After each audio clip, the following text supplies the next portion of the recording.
Sure. Thanks so much, Elizabeth. And thank you all for joining. Can you hear me okay? Absolutely. Okay, Thank you. perfect. So yeah, I think last week was a very exciting week as the FDA authorized use of the Pfizer BioNTech product for 12 to 15-year-olds. That was followed by CDC recommending its use. And I think for the purposes of us all, the CDC also made some additional recommendations that I think we were cautiously optimistic that would come down the line, but we were able to see notably the co-administration. So the initial really since December, the guidance from CDC has been, you're not able to co-administer the vaccine and you would need to wait 14 days between vaccines. Obviously in the pediatric population, that's a little bit more challenging because children and teen are more likely to get other routine immunizations, although adults are as well. And we had many questions throughout where someone would get a COVID vaccine and then, slip, cut themselves and need a tetanus shot. And, was that something that was permissible or advisable? But I think for the purposes of the adolescent and child population, allowing co-administration is something that is going to be helpful because when individuals go to get vaccinated, they tend to get more than one, particularly those seventh grade vaccines, where at least in West Virginia it's required for meningitis and Tdap. So I think that was welcome news that we saw, and I was quoted even in some other publications about, I just felt that this is a really hopeful time. Talking to people who work different vaccine events, they felt it was similar to the December, with a lot of individuals just being very hopeful. I think we should all be cautiously optimistic. I think we're seeing a lot of vaccines of people who were, very high vaccine confidence, who have children, choose to get their children vaccinated. But just as we're seeing the need to boost confidence in that movable middle, those individuals also have children, and at least data that we have in West Virginia as well as nationally show that parents may be less likely to choose to get their child vaccinated than they even are, for themselves or other adults in their life. So we have to continue to boost vaccine confidence, and data is very, very consistent that, local health professionals, particularly your identified health professional, is the most trusted source of information to choose to be vaccinated. So I think this is the harder part of the climb, as we're trying to reach those individuals who have questions, to make that decision to have themselves or a member of their family vaccinated. But I think it's going to be important that we do that important work and kind of think outside the box. I was on pediatric service last week. I cared for a 90-day-old who had COVID. Her dad had COVID. Mom was with the child, and I was the first person to ever bring up COVID vaccination with the mom. Like, I said, has anybody talked to you about COVID-19 vaccination? And she was like, no.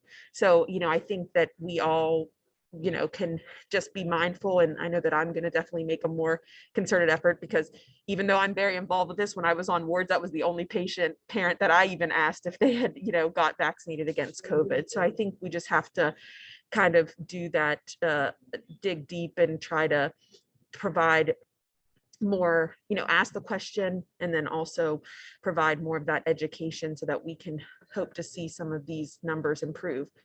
What I will say from a state level is that in the next few weeks, we are moving more towards having vaccine in provider offices. So individuals who are already enrolled in the COVID-19 vaccination program will be getting information as to how that process will work. We'll be hosting some webinars to provide education for the new providers, but also for individuals who may have been onboarded since the initial rollout in December. Just last night, the FDA granted they amended the EUA to say that the Pfizer product can be stored in a refrigerator for up to a month. I think that's very welcome news, that it will increase the shelf life, if you will. It's a lot easier to store that product in a refrigerator for a month than to have the ultra low cold freezer. So the state is working on a system so that individuals can have smaller quantities of that's requested. Pfizer has been a challenge because it's such a large quantity that is requested, like 950 vials. And so I think as we move forward, there will be additional opportunities for individuals to have vaccine in their clinic, or their outpatient setting, or whatever you want to call it. And I think that that's really where hopefully we'll see more individuals choose to be vaccinated as well. So those are a few of my opening remarks, and I don't know if anybody else has anything else to kind of start off with, but I'd be happy to answer any questions. Thank you so much, Dr. Costello. Those are very hopeful things to hear, especially about Pfizer being able to be in refrigerator for a month. I hadn't heard that yet. So thank you so much for the added comments. And yeah, education, I think, is the key to getting people comfortable with receiving the vaccine for their loved ones and themselves. So does anybody have any comments or questions? Do you want controversy? Always. Well, if you want controversy, I'll say a few things. So, I get, as we all do, I'm sure Lisa does, and Shipra and anybody else who, we get comments from, I am from my kids, from my nieces, nephews, from friends, and so on and so forth, who have people in the 12 to 15 age group and saying, hey, what do you think? And then they'll send me different other points of view, and what do you think about this, and what do you think about that, and so on. And I'm not sure how familiar people are with ZDogg, of ZDogg MD, right? And so one of my nieces, who has two kids who are in the 12 to 15 age group, said, what do you think about this? And I listened to the ZDogg about the 12 to 15 thing. And, and he's not an anti-vaxxer. He's very pro-vaccine. And his points of view kind of mirrored mine, which is that the 12 to 15 age group is not a high illness or mortality rate. I mean, the mortality rate in the 12 to 15 age group is 0.007%, less than it is for example, influenza, in that same age group. And furthermore, the 12 to, and so one of his things is like, yeah, the Pfizer and Moderna, there should have been an emergency use authorization for the adults who have a much higher morbidity and mortality rate, but probably for this age group, you could have waited for the full review and not undergo the emergency use authorization. The other point is that there were about 1,200 kids in each group. 1,200 got placebo, 1,200 got vaccine, and there were no serious adverse events. But like we know with was it the J&J vaccine, with women between the ages of 20 and 40 or something like that, having the severe outcomes of the cerebral clots and such. So there's a theoretical risk in this age group, because this is the age group that gets MIS-C, right? The multi-system inflammatory syndrome associated with COVID, which occurs in about 1 in 1,000 of kids who had COVID, as best as we know. And so doing the study in 1,200 kids was not enough to look for that. Right. So I am very pro-vaccine. I think as a general rule, I always think it's better to get the vaccine than to get the disease. This one's kind of a toss-up, in my opinion. Now, there are going to be 2 million kids, maybe 2 million kids have already gotten the vaccine, right? And because the MISC occurs between usually 2 and 6 weeks after they get COVID, we're going to know in about 6 or 8 weeks whether this is a unfounded worry or whether it's a real worry. So my advice to my friends, family, and so on is just like Z-Dog MD did. His 13-year-old got vaccinated. So even though he puts out these caveats, his 13-year-old son got vaccinated. And so what I say to my people, my relatives, is like, look, your kids, they play sports. If one plays basketball, one plays soccer. If one of the requirements to play is to get the vaccine, get the vaccine. If you're nervous about it, then you can wait 6 weeks until 1 million other people have gotten the vaccine, and then we'll know, just like we did with the other vaccine, with the bad side effect in a certain population, whether it's safe or not. So I've told this, and some of our nurses who have kids in that age group said, "Hey, Marty, I heard you say this, blah, blah, blah. I'm fixing to take my kid right now to get the vaccine." I'm like, go get him vaccinated. But I just wanted to share that there are other people who are not anti-vaxxers who have some, what I would think are legitimate questions about that. And the other part, which you hear more and more, I get the Wall Street Journal news every day. I get New York Times news every day, and there's all kinds of stuff. And one of them is like, people are already talking about booster shots for the American population when there are, literally billions of people in other parts of the world who can't get a first vaccine. And so when you talk about how many millions of kids there are, they're really, honestly, low risk compared to older age groups. Is it ethical for us to use those vaccines when they could be given to the most high risk people in different countries? And so those are two ethical things, and people can argue, they cannot argue, whatever, but there they are.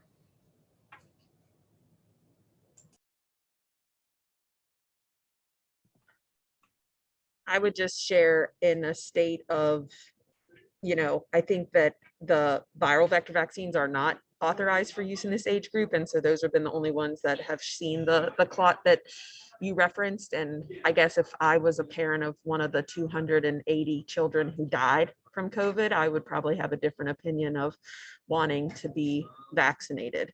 It's not like there's not been any childhood deaths. So I think, although it's not been as significant, I can just share, since the onset of vaccination program in the school setting, there were 396 cases in West Virginia of high school or student age children who got COVID-19 in March, 246 in April, 149 in May. Comparatively to the staff, in March there were 51 staff, in April there were 25 adults, and in May there were 16. So I think I will agree to disagree with my more experienced colleague that I think all lives are important, including children. And so I think that the issue is that we need to be increasing vaccine supply, internationally and nationally. And, to say, I just personally think it does a disservice to the children that we serve to purport that their lives are not important too. And we don't know the long-term effects. And there's many variants. That kids' lives are not important. That's exactly my point. Thank you for highlighting. No, I'm not saying that. I'm just saying that I think that this is the narrative. I've been asked from national media people. The Wall Street Journal purported the exact same thing. Z-Dog is not a pediatrician. He's an internist. And so I just think that to purport that we've done this throughout this pandemic and we don't know the variants and their impact on children. And as we've seen more variants, and that's what we think has been the epidemiology in our state that we've seen as these new ones. And at least we have seen the variants impact more children than adults. And so I just think we're a little too early to purport that we don't know what the impact of the variants would be and if that morbidity and mortality is going to increase with the variants. And so if we really want to stop the spread of this across the board, children are going to have to be part of that equation. If, you know, I think there's more and more discussions of concern that we won't reach community immunity levels, but I think that to help reduce disease transmission in the adult population, this has been proven in other vaccines as well, that children are going to have to be vaccinated. So I just think that that's a narrative that I've seen out there, and you know, that's just my opinion based upon, you know, national work in this space as well from a pediatric standpoint. Thank you so much to both of you. I mean, it's a very passionate topic, understandably so. I can see both sides. I'm not a doctor, but you know, I do think that if we don't tackle our world and global population as well, then we're just going to be just as bad, and the children need to be protected too in order to also protect adults. So I think it's a very hot topic, but I appreciate both of your input for sure, your expertise, and I like to hear them, and I'm okay with that. But you know, moving forward, I just, you know, we had a question come in, and let me just pull up my little question in here. How would you address parental concerns about the potential long-term effects or consequences of the vaccine? I think that's a good question. And if anybody wants to tackle that, because I feel like if I did have children, I mean, I would probably be concerned as well. So what our data has shown us is that this question is arising across populations. It's not only a parent concern. This has been present back in November before we ever had an authorized vaccine come to the state of West Virginia. You know, concern of long-term side effects has been the top reason individuals cite as their concern of, you know, in regards to their intention to be vaccinated. So this is certainly not new when it comes to parents asking this question. This is still the top question that gets asked for, adults who are choosing to be vaccinated. And so in the clinical trials, they were studied, in the length of follow-up in regards to serious side effects, which usually would occur within 60 days, were studied. That's why that time frame wasn't truncated to be able to follow. So what we can know based upon other vaccine science, if someone was going to have a severe side effect, it would usually be within that period of time. Now, obviously, these vaccines have only been around for a year, so there's ongoing monitoring. That was part of the reason to institute VSafe, which was a new safety monitoring system. So we now have millions of Americans. I just came up on my 6-month anniversary of being vaccinated.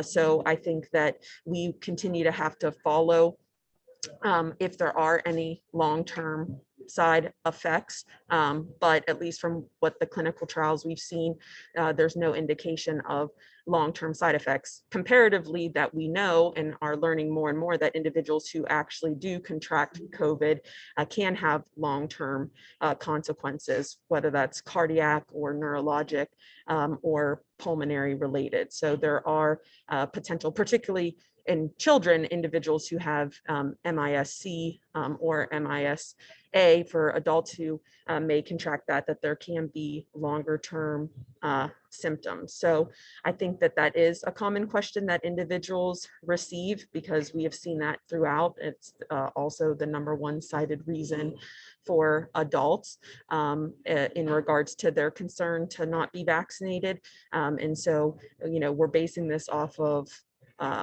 now we have millions of people across the planet who have been vaccinated for at least 6 months, but we'll continue to monitor that. And that's why these safety monitoring systems that we already had, and then also the new ones that were put into place, will continue, and we'll continue to monitor this. And that was the whole citing, as Dr. Weiss said about the J&J, it was paused because of in the safety monitoring system, they saw an increased report in these clotting events, which they had seen in the AstraZeneca trials a little bit.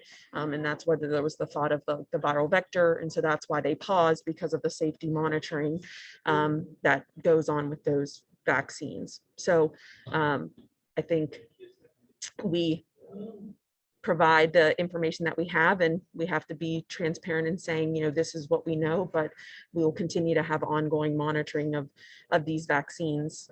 And those who participated in the original clinical trials are still undergoing monitoring, which, we're about a year in. And I think that's, Pfizer just within the past week or two did submit for age 16 and above full biologics approval, because they now have that data for longer than 6 months. And so they have submitted for full approval of the vaccine, not the current emergency use authorization. Great, thank you so much. That's very helpful and just makes me feel very reassured. As it should. I did not know until this that 60 days was usually a time frame, because I think I asked that question prior. Like you said, I think adults, not just kids, have that question. So I feel that that should give you some reassurance that you should feel safe in getting the vaccine. Does anybody else have any comments or concerns to that?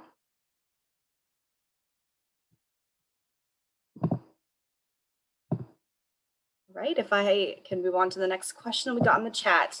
Are there any updates in relations to how effective the vaccines are against new variant P that appeared in Brazil that affects younger people? This individual is just trying to check if there's anything new on that topic.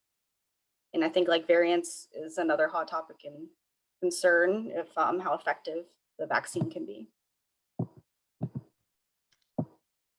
I don't have any specific off of the top of my head that I would be able to answer to that specific variant in regards to vaccine effectiveness. So I would have to take for we have had a few cases in West Virginia of the Brazilian variant, albeit not that many, depending upon, there's different, but the P1 Brazilian variant, there's been a few cases in West Virginia reported, but I think we'll have to see in regards to, with each new variant, it determines. There has been some data that I've seen that particularly the Pfizer product does seem to be effective for some of the variants, but as we see new variants identified, I think there will have to be additional testing and determination of the effectiveness of the vaccine related to those variants.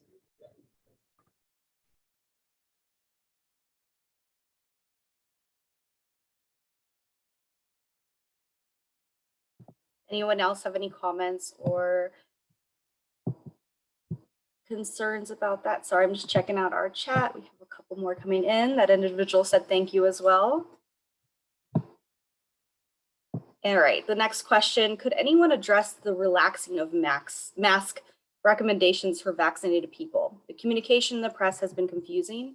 Is there solid, reliable science that is safe for both vaccinated and unvaccinated people if vaccinated people drop their masks?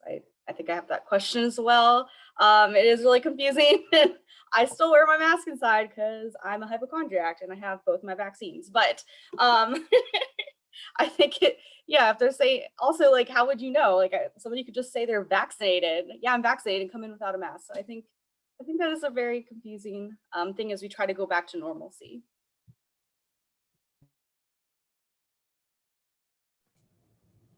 Well, I think the outdoor question is more or less been answered, is that that's very, very, very few of patients have ever got it from when they were outdoors. So that's at least something. I have two of my grandkids live in Brooklyn, and they're still playing softball with their masks on, which,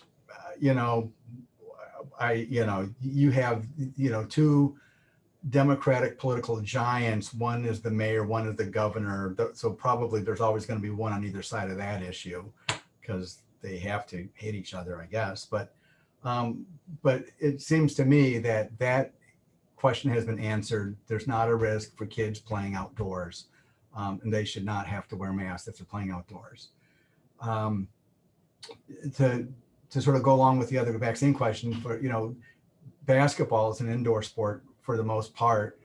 And so basketball camps, I think that's a great reason for the 12 to 15s to get vaccinated so that they can play. I think having those rules that, hey, anybody who's been vaccinated can participate in this is great. Well, I was kind of, I don't know, worried or stunned or whatever when I was listening to the local radio station on my way home last night, and said Kroger has said that anybody who's been vaccinated and at least 2 weeks has gone by does not have to wear a mask in our stores. And I thought, well, that's great. But the question is, it's going to be one of these questions about who do you trust and so on and so forth. So I don't know. It's like what you were saying, is that do you continue to wear it? I mean, my whole family is vaccinated. We shop at Kroger. When we go to Kroger, are we going to wear a mask or are we not going to wear a mask? I haven't gone yet. That's why I'm sending my wife. And she'll probably wear a mask. But those are all really good questions. I think a lot of people get frustrated, as you mentioned, or as the questioner mentioned about, is this the politics of it? Is this the public health of it? Is this we as a country caring about each other and knowing that some people are more nervous that us wearing a mask would be a small price to pay. For some people, it's a higher price to pay. I heard a ridiculous story the other day about a young athlete who was playing basketball or volleyball or something, and she couldn't breathe, and like, no, you have to keep your mask on. And then she may or may not have had a cardiac arrest, and it was all because she was wearing a mask. Well, if that happened, it was not from wearing the mask. So I don't know. It's like you said, it's complex, but I think we do know one place where we are fine, and that's out of doors. I took the easy part. That's exciting, actually, because outside of when this first happened, because I needed to get outside. I'm very type A personality, so this has been like terrible. I would literally not even 6 feet. I'd be like jumping to like the side of the hill while I'm walking on a trail. I'm not kidding. Like as if that whole person, an individual, is gonna just infect me right away. I mean, I was just terrified. So I'm on the more nervous side of the spectrum, but yeah, it was really funny. My husband laughed at me. He's like, "You're definitely far enough. It's gonna be okay." Or if they coughed, I'd be like, "Oh my gosh," like. So yeah, I think the mask thing's hard too because I want people to know that I do care about them. So if I'm not wearing the mask, does it look like I'm not? So yeah, I think it's a little complex with that. Does anybody else have any questions or comments or know what these mandates might be?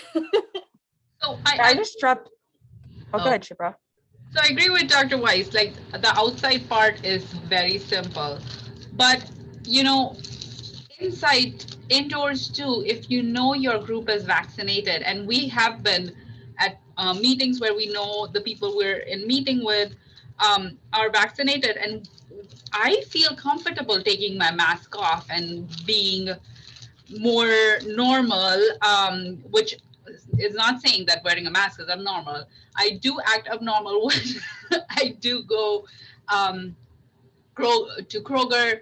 And the other reason why I mask is because if I'm with my kids, like I cannot be that role model, like you have to wear a mask. And it was so funny when CDC released this guidance, the teachers at daycare told my son that if we are going to be indoors, we don't need to wear a mask if we are vaccinated. And he was repeating the same thing over and over with me. And he kept asking me, why are you wearing a mask? And I was like, because you're wearing a mask. That's why I'm wearing a mask. So like if you know the crowd that you're hanging out with, having dinner with is vaccinated, I'm not that worried about transmission risk or any of the things that Elizabeth you're worried about. You can be outside on the trail, you'll be okay. Um, and then what was the other? The mask, and also a mask. I will continue to mask out indoors, where places where I don't know people, because there might be another individual who's either immunocompromised um, or who might have not had a chance to get the vaccine because the vaccine is not approved for that age group. So I feel like it is part of being with everyone that if you think if it was up to me, would I be wearing a mask? Yes, I would be wearing a mask if I'm going to be indoors and I don't know the crowd. But it's also a sign of just protecting other people, because could we shed, the data says like the chances of reinfection is low and the chances of you shedding is low. But yeah, that's what I think of.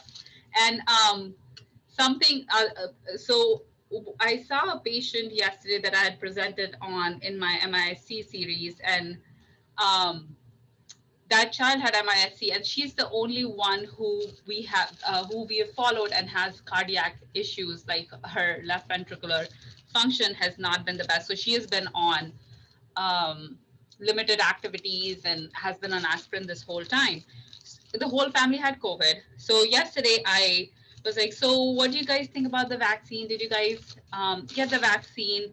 And the family was like, their eyes just went like, why would we get the vaccine? What are you talking about? So we went over stuff like why we should get the vaccine. And then, but the family was still unconvinced. So I asked her, like, is she worried about the concerns that Dr. Weiss shared about MISC being triggered or things being worse for her? And she said that she's in a support group where children with MISC have gotten the vaccine and they have done very well. So that was really reassuring to me, and was like, okay, she's hooked up with the right support group. It's up to her to make the decision for the family. And this person is in the medical field, so it was good news and bad news at the same time. But it was a very interesting visit for me, where I was like, I don't know why I'm seeing this patient, but then I could talk to them about the COVID vaccine and all of the other things. And it turned out to be a really cool experience. Yeah, I should stop talking now. Okay, bye.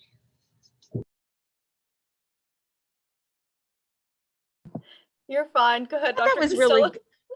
no, I was just going to comment on when I was just on wards, like we had like 3 RSV cases. So I do think it's interesting, as we've seen less people take their masks off, we've started to see some other respiratory, illnesses that we hadn't really seen a lot through the typical time frame that we would tend to see those viruses. So I was joking around that I think I'll wear a mask every winter from now on, because I personally did not have the kitty crud that I typically get in the fall, in the winter, at least usually once or twice. And I think that in Asian countries that, where we saw these initial outbreaks, they traditionally, it's become part of their culture to wear masks, like after MERS and prior outbreaks. And so they had and they were really the leaders in the world in other places when this was spreading, saying, you guys aren't wearing masks, you need to be wearing masks. And so I think that I think as Dr. Weiss mentioned, it's part of our culture that, people don't want to, whether it's a freedom thing or whatever, people don't want to have to wear their masks. And I think it has been confusing, and there's been a lot of pushback about that, in regards to, there were a lot of decisions made. And so it's been a complex issue from the beginning, because there are still some businesses that require it, others that don't. And I think, as everybody has said, like, how do you know if that person's been vaccinated? We don't know.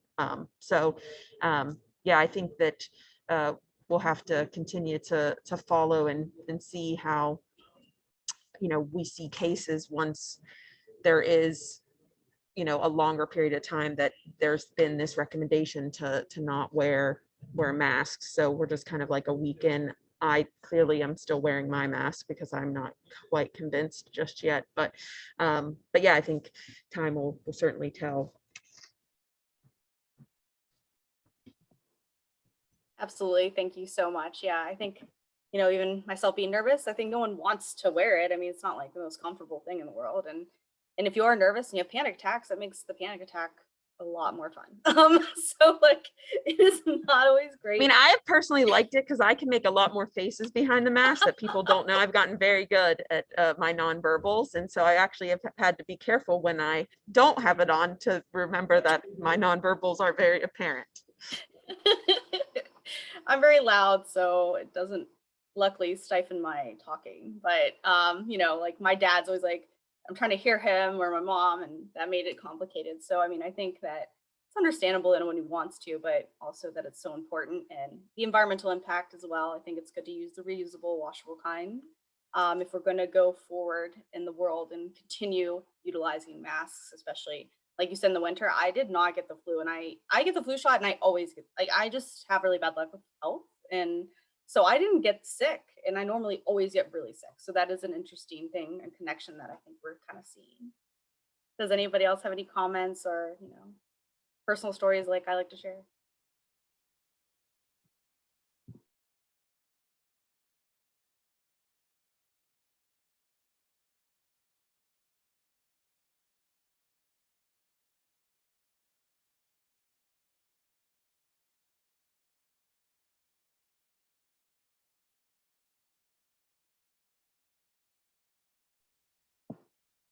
All right, no worries. You're gonna get some time back then.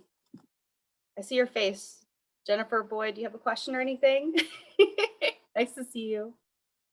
Well, as my college roommate used to say, I don't want to beat it with a dead horse, but I guess my question, and maybe I should just go looking for this on my own. So forgive me for being lazy and just relying on my expert colleagues on Project ECHO, but I'm really curious about the science behind the decision on the mask mandate. And my understanding is that there has been a drop in, that there were two things that led to the decision, that there's been a drop in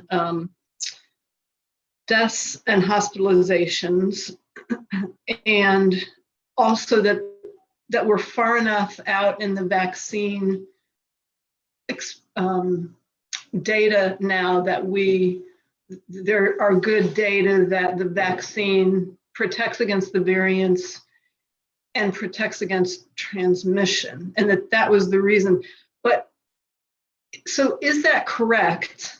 And that's what I think has been a little bit lacking in the national conversation, is the factual scientific basis for the decision. And so I guess I would just ask for the experts here on Project ECHO, am I correct in those assumptions? The assumption is that, what's your assumption again? That the decision to change the mask mandate was based on scientific evidence, and the science was twofold. One is that since there have been an increase in vaccines, there's been a decrease in hospitalizations and deaths from COVID, one. And number two, that there has been evidence that the vaccines are effective against the variants and effective against transmitting COVID to non-vaccinated people. And that was the reason. Is that everybody's understanding? Is that your understanding, Dr. Weiss, of why the CDC changed the guidelines? I don't know why they changed. I don't know why they changed. I think it was more practical, that giving more reason for people to want to become vaccinated so I think that's probably what it is, but I don't know their minds and stuff. But I have people I have a large family. I have 12 brothers and sisters. There's tons of like nieces and nephews. They're on the entire political spectrum, and therefore on the entire COVID spectrum. And so, I guess like, well, hey, can you analyze this? Hey, give me the data for mask this way or that way. Or what do you think about this person? What and a lot of the stuff that's out there, they're just charlatans. I mean, they're people who want to make a splash, who want to get eyes on their blog so that they can get money or something or other. So I can't find really great data. The problem is that right, like Dr. Fauci has been saying for about a year, is that social distancing, wash your hands, wear your mask, right? So there's never been a study where you did good hand hygiene, social distancing, and no mask versus that with a mask, right? That's the only way to find out. Now, there have been any number of reports where, some school districts were not requiring masks. They were recommending masks, but they weren't kicking the kids out. There were no big outbreaks, and there were certain groups. There was, I think, kids who had some disabilities where secretion control was a problem. And if they weren't wearing masks, there was more spread, and so on. I mean, so there's no great data exclusively about masks because we, like many other things in infection control, use bundles, right? And so it's the bundling that has, I think, made a difference, and not one thing or other. But nobody is really against hand hygiene. So you don't see people like, I'm not going to wash my hands. Well, they sound ridiculous, right? So nobody says that. And so I don't know. So I think that as at the same time that the vaccines are going in, that the large population centers in our country, Florida, Texas, California, are nice weather. They have nice weather starting in February, March. People are more outdoors. There's less indoors. I think it's multifactorial about why the rates have been going down. But I think a lot of it is because more people are spending time outside and not inside.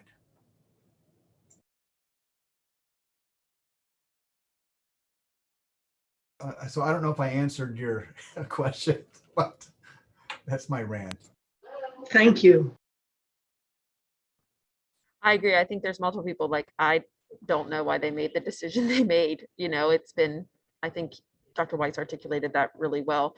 And I think to your point of, and Shipra just shared something in the chat, I think that we're seeing more data about the reduction in transmission of fully vaccinated, but really it's going to take more time to truly, have that understanding. So I think that's ongoing. The initial Hopkins was like the first, I think in March or April, to put out some preliminary that they felt the data looked good, but at least for that particular part. But yeah, I think Dr. Weiss articulated how everyone's feeling. There's not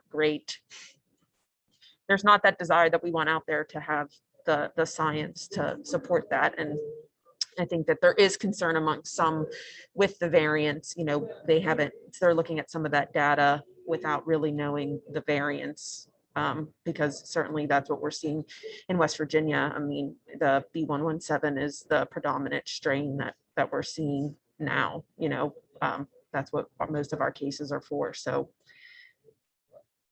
see what other variants. It really is a race for the variants.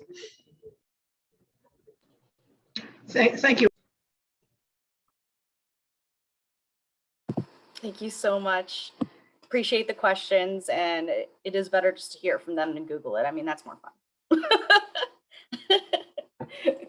Absolutely. Does anybody else have any questions before we end the session?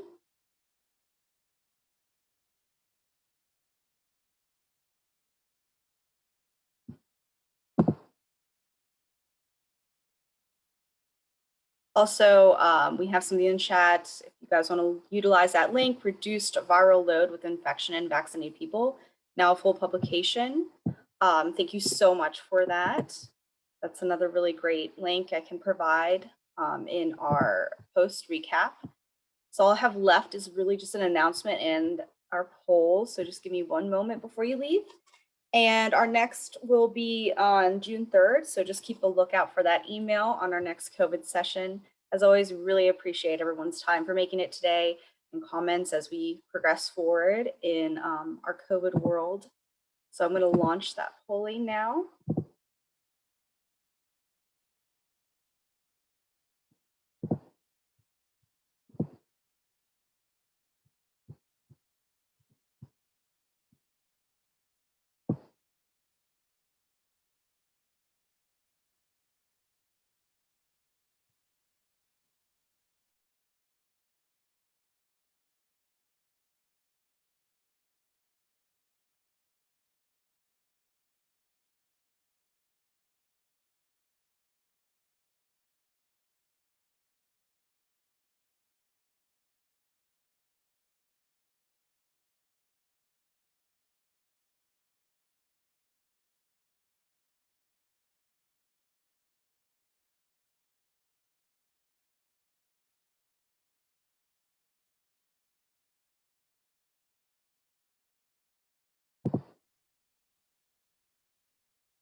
Were you able to hear me, Agnes?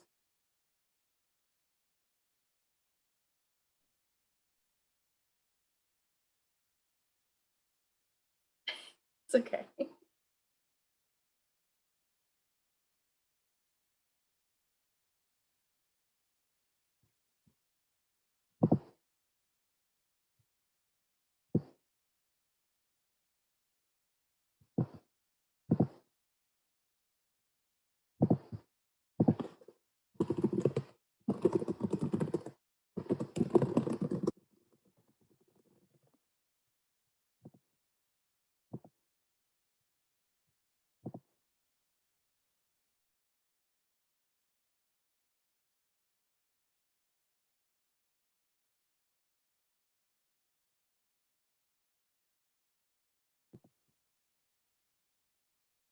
All right, thank you, everyone. Bye.